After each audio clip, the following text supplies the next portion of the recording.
بسم اللہ الرحمن الرحیم۔ السلام علیکم عزیز سامعین، آج ہم فیض احمد فیض کی مشہور و معروف غزل کب یاد میں تیرا ساتھ نہیں، کب ہاتھ میں تیرا ہاتھ نہیں، اس غزل کی ہر شعر کی مکمل تشریح باوالِ شعر جو ہے وہ ہم کریں گے۔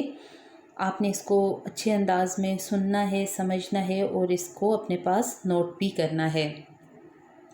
غزل یعنی مطلع کا جو پہلا شعر ہے، غزل کا جو پہلا شعر ہے، اس میں شاعر لکھتے ہیں کب یاد میں تیرا ساتھ نہیں، کب ہاتھ میں تیرا ہاتھ نہیں، صد شکر کہ اپنی راتوں میں اب ہجر کی کوئی رات نہیں۔ فیض غزل کے مطلع میں فرماتے ہیں کہ زندگی میں ایسا کوئی بھی موقع نہیں ہے جب میں نے اپنے محبوب کو یاد نہیں کیا ہو۔ میں ہر وقت اس کی یاد میں غرق رہتا ہوں، مجھے کسی پل بھی اس کی کمی محسوس نہیں ہوتی۔ مجھے یوں محسوس ہوتا ہے کہ میرا محبوب میرے ہاتھوں میں ہاتھ ڈال کر میرے ساتھ محو سفر ہے، میری راتیں اس کی یادوں سے بسی ہوئی ہیں۔ مجھے اب تنہائی کا کوئی خوف نہیں ہے کیونکہ میرے محبوب کی یاد میرے ہمراہ ہے۔ خدا کا 100 بار شکر ہے کہ اب میں تنہائی کے اذیت ناک لمحے اس کی یادوں کے سہارے بآسانی گزار سکتا ہوں۔ اب میری راتوں میں تنہائی کا گزر نہیں ہے، میں ہر وقت اپنے محبوب کے خیالوں میں مگن رہتا ہوں، میری راتیں اس کی یادوں سے بسی ہوئی ہیں۔ بقول مومن تم میرے پاس ہوتے ہو گویا جب کوئی دوسرا نہیں ہوتا۔ میں تصور محبوب کو دل میں بسائے رکھتا ہوں، یوں مجھے تنہائی کا جان لیوا احساس نہیں ستاتا۔ میں اس بات پر اللہ تعالیٰ کا جتنا بھی شکر ادا کروں وہ کم ہے، میں نے اپنے محبوب کو اپنے خیالوں میں بسا لیا ہے، اس طرح وہ اب ہر وقت میرے پاس رہتا ہے اور مجھے تنہائی کا احساس نہیں ہونے دیتا۔ دوسرے لفظوں میں اس کی یاد مجھے دنیا کے غموں سے غافل کر دیتی ہے۔ بقول شاعر دنیا بھر کی بھولی یادیں مجھ سے ملنے آتی ہیں، شام سمے اس سونے گھر میں میلہ سا لگ جاتا ہے۔ غزل کا دوسرا شعر ہے مشکل ہے اگر حالات وہاں، دل بیچ آئیں جاں بیچ آئیں، دل والو کوچے جانا میں کیا ایسے بھی حالات نہیں۔ شاعر کہتے ہیں کہ وہ اپنی محبوب کی گلی میں جانا چاہتے ہیں مگر سنا ہے کہ وہاں کے حالات بہت مخدوش اور خراب ہیں، وہاں جانے میں رسوائی اور بدنامی تو ایک طرف جان سے بھی ہاتھ دھونا پڑ سکتا ہے، ادھر محبوب کی محبت اسے ایک پل چین نہیں لینے دیتی، وہ دل کے ہاتھوں مجبور ہے، جس طرح مجنوں لیلا کی خاطر ہر قسم کی قربانی دینے کو تیار رہتا تھا لیکن ظالم سماج اس کی راہ میں رکاوٹ بنا ہوا تھا، وہ اسے محبوب کے کوچے تک جانے کی اجازت نہیں دیتا تھا۔ ان حالات میں شاعر اپنے دوستوں سے کہتا ہے کہ خدارا مجھے کسی طرح کوچے محبوب تک پہنچا دو، اس مقصد میں کامیابی کے لیے اگر مجھے اپنی جان سے بھی ہاتھ دھونا پڑے تو میں قطعاً دریغ نہیں کروں گا۔ در حقیقت جو لوگ کسی عظیم مقصد سے لگن رکھتے ہیں وہ اس کے حصول کے لیے بڑی سے بڑی قربانی سے بھی دریغ نہیں کرتے، کوئی بڑی سے بڑی رکاوٹ ان کی راہ میں حائل نہیں ہو سکتی۔ اہل دل اور اہل ہمت لوگوں کا یہی شیوا ہے۔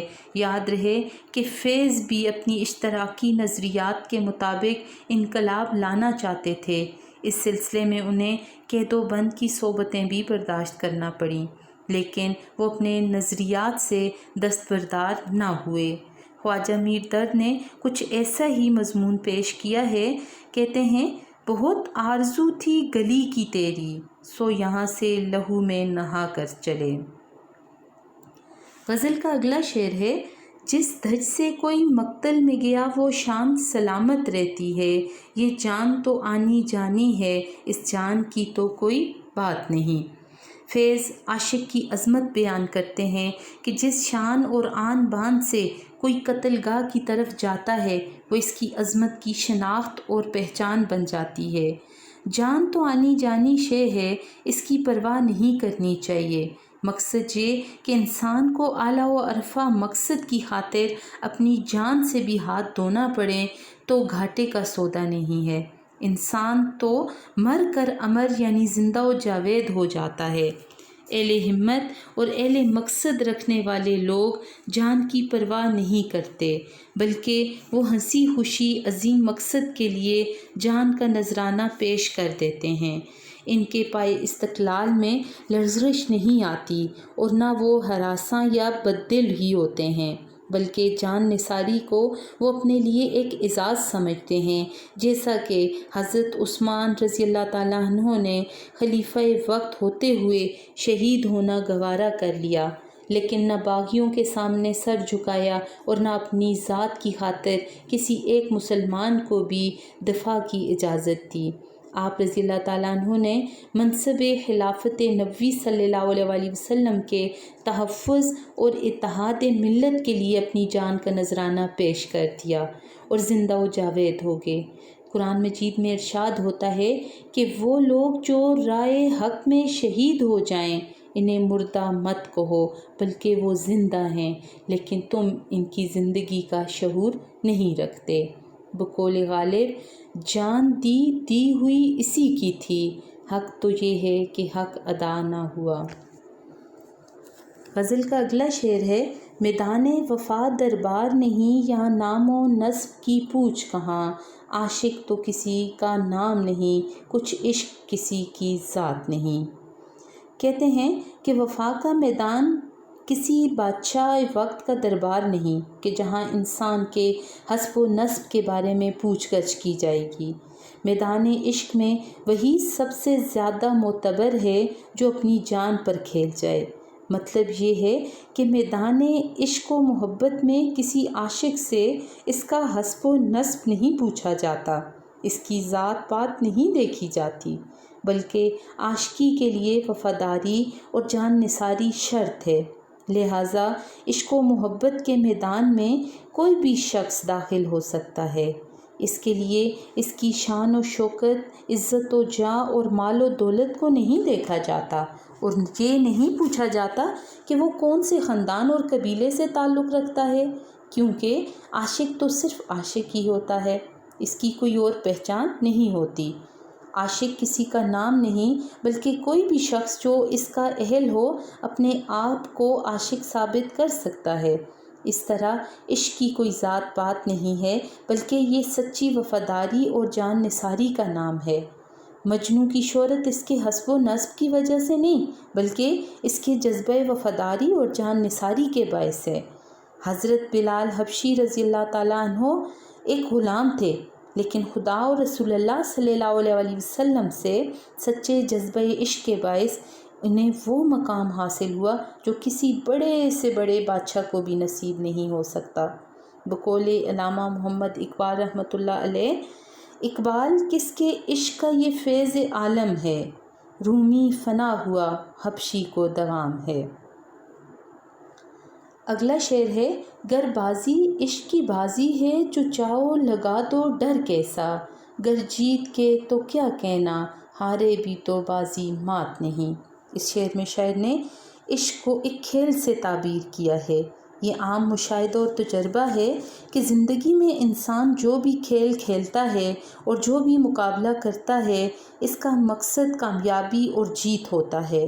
زندگی کا کوئی بھی پہلو ایسا نہیں جس میں انسان ہار کر بھی خوشی محسوس کرے، لیکن عشق ایک ایسا کھیل اور جوا ہے جس میں انسان مال و دولت کے علاوہ جان کی بازی بھی لگا دیتا ہے۔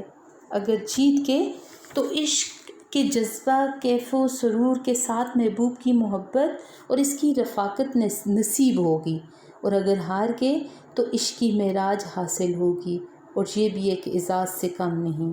پروین شاکر نے اسی طرح کے ایک مضمون اپنے شعر میں باندھا ہے۔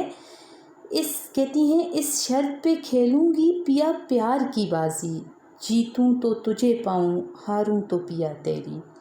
سچے جذبہ عشق کا یہی تقاضا ہے کہ اگر بازی ہار بھی گئے تب بھی کوئی فرق نہیں پڑتا، کیونکہ عشق کی بازی میں ہارنا بھی جیتنے ہی کے مترادف ہے۔ اس ہار میں بھی ایک انوکھی لذت ہوتی ہے۔ اگر انسان اس لذت سے آشنا ہو جائے تو وہ کبھی جیتنے کی خواہش نہ کرے، بلکہ ہمیشہ اپنے ہارنے کی تمنا کرے۔ مرزا رفیع السودا نے کیا خوب کہا ہے، سودا کمار عشق میں شیری سے کوہ کن، بازی اگرچہ پا نہ سکا سر تو کھو سکا۔ عزیز سامعین، یہاں ہماری غزل کی وضاحت کا اختتام ہوتا ہے۔ اس کے ساتھ ہی اب میں آپ سے اجازت چاہوں گی۔ اللہ حافظ۔